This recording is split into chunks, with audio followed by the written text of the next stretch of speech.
On parle d'un sujet qui nous concerne tous rapidement, Edwige, c'est la COP21, puisque vous le savez, c'est dans 4 mois, la grande conférence sur le climat. Et bien, figurez-vous que depuis le 15 août, une centaine de personnes venues du monde entier participent à ce qu'on appelle la POC 21. C'est un camp de l'innovation géant instauré du côté des Yvelines.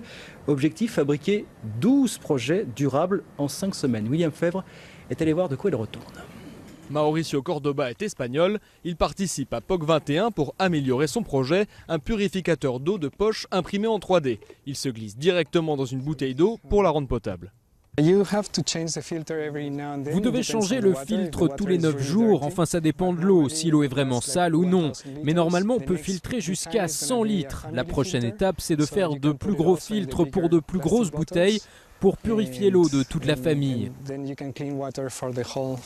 11 autres projets sont en cours d'élaboration. Cette bouilloire par exemple, elle sera recouverte d'un matériau synthétique qui s'inspire des caractéristiques de la peau de l'ours, capable de retenir la chaleur particulièrement longtemps. Autre innovation, ce vélo électrique. Non seulement le pédalage est assisté, mais l'électricité produite permet d'alimenter un petit espace de travail comme une cuisine mobile ou un rétroprojecteur pour faire de ce triporteur un cinéma en plein air. Toutes ces innovations sont des projets open source, il n'y a pas de brevet, tout le monde peut y avoir accès et pour Benjamin Tinck, l'organisateur, ce modèle, c'est l'avenir. Ici, on va partager les plans, les fichiers sources, la liste des fournisseurs, toute l'information qui permet de reproduire un objet à l'identique. L'idée, c'est, on peut imaginer que c'est une espèce de collectivisation de toute la R&D au niveau mondial où on met ensemble l'effort, on évite de réinventer la roue et on s'appuie sur les efforts des autres.